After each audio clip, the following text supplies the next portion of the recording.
Nu, kuram tas ir?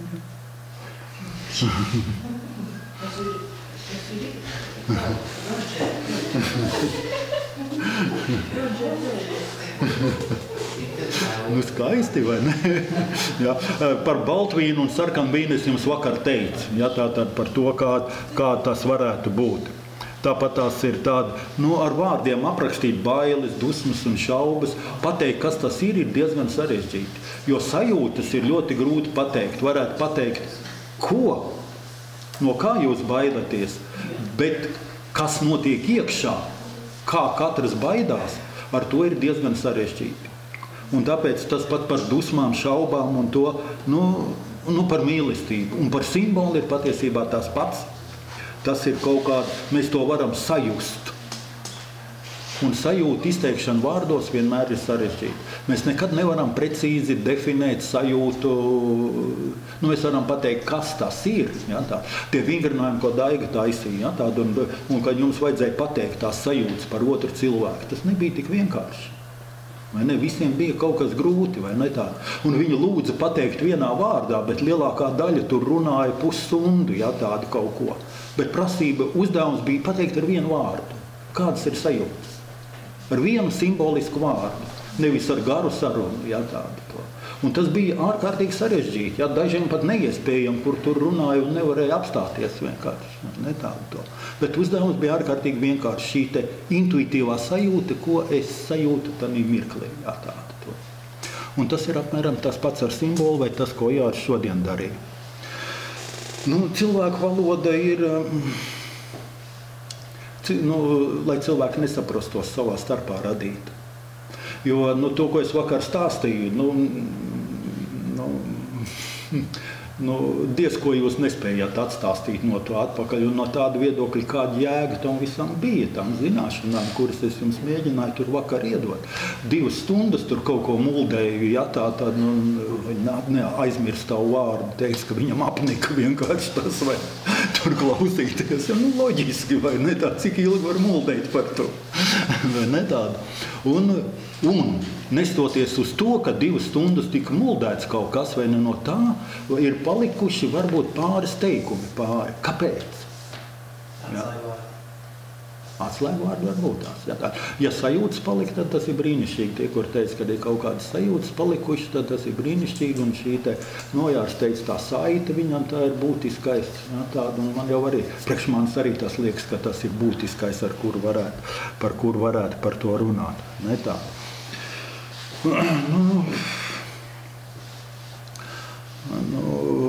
Diskursīvā domāšana diez vai spēja pateikt šo starp to transcendenci un fenomenālo pasauli, to, kas tur parādās. Starp. Kas būs vēl trakāk?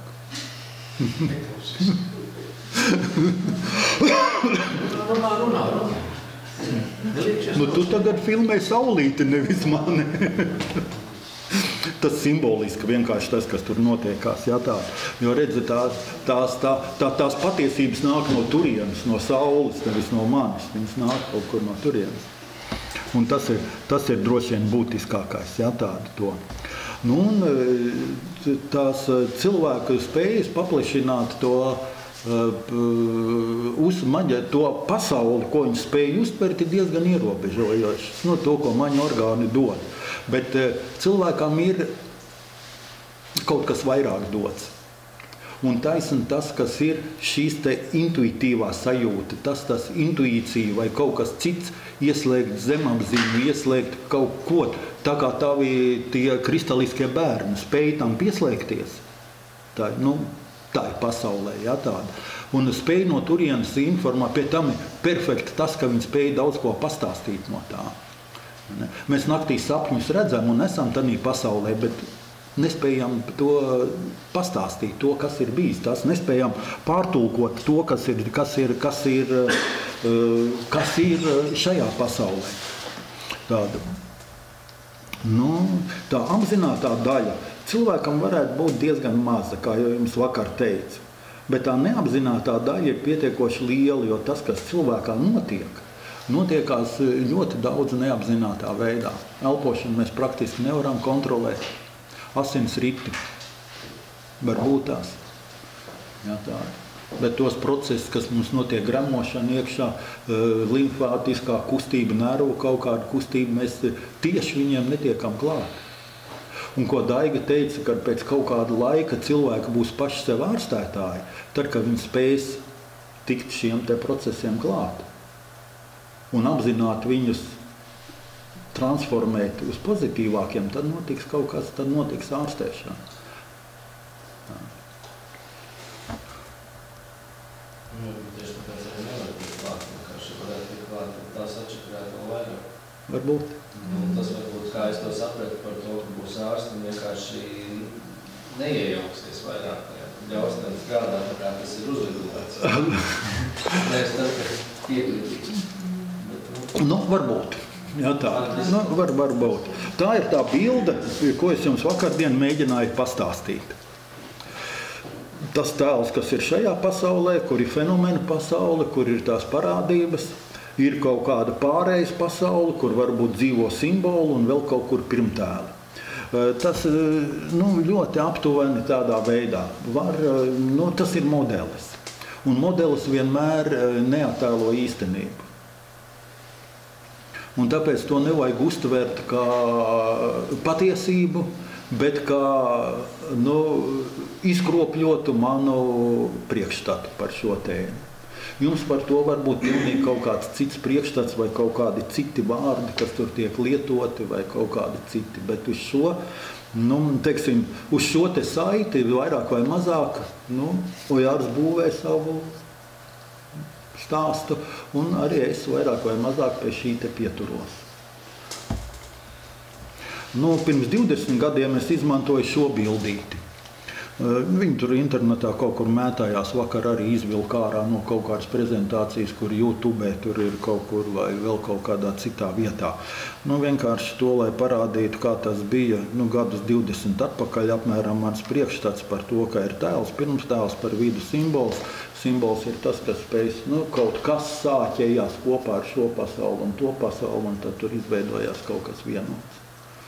Tā, bet man tas ir pamazam transformējies tālāk, bet es nezinu, kā man tas izdodās pastāstīt. Bet cik es saprotu, man diezko tas neizdodās pēc jūsu atgriezniskās saites. Jā, bet, bildītas vienkārši.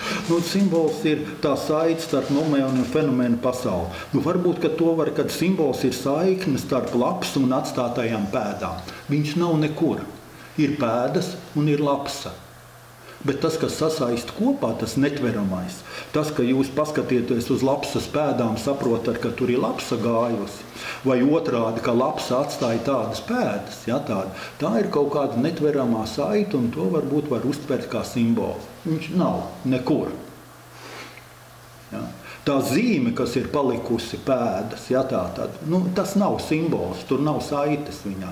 Bet to saiti mēs izveidojam nosacīt, vai viņa ir, tur dzīvo kaut kur netveramajā pasaulē, kur nav mums redzama un nav uztverama.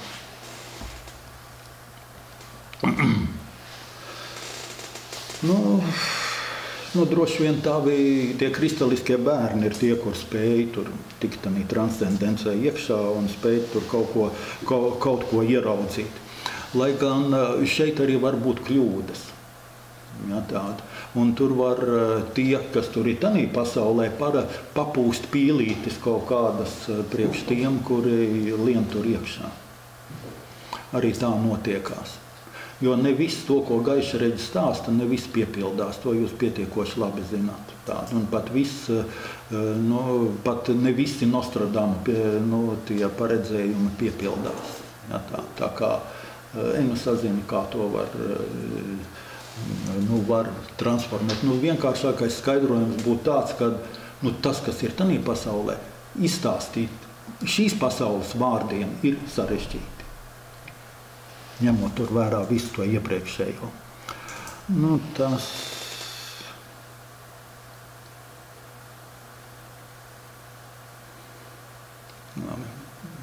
tas ir baigi gudri. Tas, kas notiekās starp apziņu un zemapziņu. Šito laikam vajadzēja mest ārā. Jā, tas ir par daudz gudri. Gribu skatīties vēl tur? Ja? Nu, labi. Nu, varēs pēc tam paskatīties. Ja, tā. Ir apziņa un ir zemapziņa. Un tā, kas nāk informācija no zemapziņas, tā tik vienkārši nenāk, tik vienkārši viņa nenāk atpakaļ. Ja, tāda to. Un tās sajūtas, kas mums ir,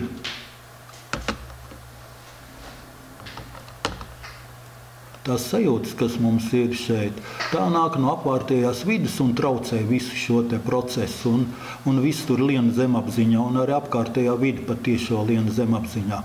Un zemapziņā ir tā informācija uzkrāta un viņa kaut kur lien un varbūt pat tiešo iedarbojās kaut kur uz apkārtējo vidi, bet uz cilvēku apziņu tur aiziet diezgan maz.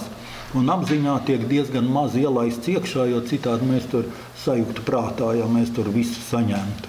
Tādu, bet tā zemapziņa nepārtraukti dod kaut kādu informāciju, kur mums vajag nolasīt no sevis un mēģināt saprast, kas tur notiekās.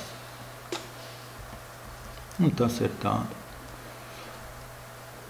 Nu, te ir mazlietiņās par tiem stāvokļiem, kādā ir cilvēks. Tad, kad viņiem mēra encefalogrammu, lai gan encefalogramma dažādās vietās ir dažādi galvai, bet ļoti aptuveni tā ļoti aptuveni rēķinot tā. Dziļā miegā cilvēks ir delta stāvoklis, kad ir apmēram tās frekvences, kad sapņu miegs, kad pirmsaizmigšanas stāvoklis, te, kad parasts nomoda stāvoklis. Un cilvēki pamazam tā no miega iznāk it kā tādā normālā apziņas stāvoklī. To, ko jogi un tādi citi cilvēki tādi, uzskata par miega stāvokli, ka cilvēks nav apzinātā stāvoklī. Bet tad, ja mēs meditējam vai ejam šajā te relaksatīvā stāvoklī, tad apzināts miera stāvoklis šīs te frekvences samazinās. Beta. Tu paaugstinās šīs te alfa frekvences ar 7-8. Cilvēks parasti nevar pārlīst pāri uz šai te robežai, jo 7 Hz ir baiļu robeža. Un ja tie 7 Hz tur sāk dominēt, tad rodās bailes un viņš nekur tur pāri netiek, vienkārši tur dziļākā stāvoklī. Un tur, ja viņš spēja ielīst šeit, tad jau viņš spēja sazināties ar to pasauli tādi. Un acīm redzot, tie tavi kristalliskie bērni, tie spēja tikt pāri šai te robežai un tik tādi. Jautājums. Kā tas tiek mērīt? Un tos var mērīt konkrēti? Tas savu ne? Jā. Tas encefalogramma, jā, vienkārši encefalogramma. Ja, viņi ir tur sarežģītāk, patiesībā tas ir tāda... Nē. Tas ir tikai tas ir sargs, lai nelīstu tur iekšā un nedarītu, nenotiktu tas, ko tu teici. Jā, tā. Jā. Lai nesačakarētu sevi tur. Jā. Jo, tas būtu apmēram tā kā tā ielaist mērkaķi atomelektrostacijā un viņi sāk spaidīt podziņas. Un pēkšņi iedegās sarkana lampiņa un brēc, kad tūlīt tas viss uzies gaisā. Šis baigi priecājās, super, esmu apguvis to, kas ir, ka to pogu spaidot notiek tur kaut kas, vai ne tā. Es atceros, ka varbūt tukšs jautājums, ka tie herci, kas tie ir smadzeņi, kas tie ir herci? Elektromagnētiskā svārstības smadzenēs. Katram cilvēkam ir tādas. Encefalogramma, ko mēra, pieliekot elektrodus pie galvas. Tas ārā ir redzams, jā, bet būtība. Būtība. Būtība ir šeit. Ja dominē zemās frekvences, tad ir dziļš miegs. Delta. Jā, jo lēnāks svārstība, jo dziļāks miegs. Jā, lielāks miers. Jā, tā. Jo lielāks miers priekšā. Jā. Un ja tos... Tātad, jo lielāks satraukums, ja cilvēks ir nomodāms satraucies, tad viņam būs 40 Hz. Jā, tas tiek uzskatīts par tādu... Kāda saistība? Ir. Nosacīt ne satraukums, bet jo viņš aktīvāk darbojās. Jā, tādu. Jo tās frekvences ir augstākas, jo vairāk viņš domā apzināti. Jā, tādu. Domas, tad daudz domu ir galvā. Herci arī būs vai? Man vajag saprast. tas var būt, tā ir smadzeņu darbība, kur vispār tur notiek iekšā, un vai domas ir smadzenēs? Un emocijas ietekmē tos hercus? Emocijas ietekmē, jā. Tātad satraukumā herci būs Lielāk, jā. Lai gan tie cilvēki, kas baili ietekmēt sasniegt. Nesapratu? Nu, ir cilvēki divu veidu, vieni baili ietekmēt. Jā. Un vieni, kur uzbrūk, otra, kur sastingst, jā, tāda. Un pat neuzbrūk, ir tāda vienkārši. Nē, nosacīti, jā, tāda. Viņi ir gatavi aizstāvēties, jā, tāda. Un otrs ir, kuri izliekās par beigtiņu. Jā, ļoti aptuveni tā, jā, tā ir, jā, tāda. Tam ir saistība arī uz tiem herciem, vai cits? Tad tie, kas skries un beigas viņiem? Nē, to es nevaru precīzi pateikt, jo tas ir tas, kas raksturo smadzeņu darbību, cik aktīvi darbojās smadzenes. Bet arī tas nav precīza definīcija šim te, jo visaktīvākā darbība ir šī te. Ja apzināti vari dabūt zemu stāvokli meditācijā, tas ir tas, kas ir jāpanāk meditācijā. Meditācija ir jāiet pēc iespējas šajās te zemākajās svārstībās. Ir treniņu metodas, kad tev ir encefalogramma un tev rāda viņa kaut ko, ja, tādu, un tev jāspēj ir ar to ieiet tur pēc iespējas zemākās svārstībās. Tāds jautājums, kur ļoti bieži ezotēriķi veido tādus izteicienus, kā mums jāpaukstina savas svārstības. Zinu šos te stāstu, zinu. Tā ir ezotēriķu muldēšana, jā, tas ir viens jautājums, jā. Ezotēriķu muldēšana, jā. Šeit ir mazlietiņās cits, jā, te ir saistīts ar to, ar auru, jā, tādu. Un jo augstāka frekvence ir gaismai, jā, jo īsāk elektromagnetiskie viļņi, zilā gaisma ir 420 nanometru apmēram, 400-380 ir violētais, ja? Un tad, ja iet augstāk ultravioletajā, tad šīs te frekvences samazinās. Un no turienes te ezotēriķi rāvuši šo te frekvences palielināšanu. Vilnis samazinās, bet frekvences pieaug, ja? Tad tur ir tas, bet tas arī ir tā, ja, tāda, jo... Tad pēc ultravioletāta kaut kādā brīdī pārējais uz radioaktīvu.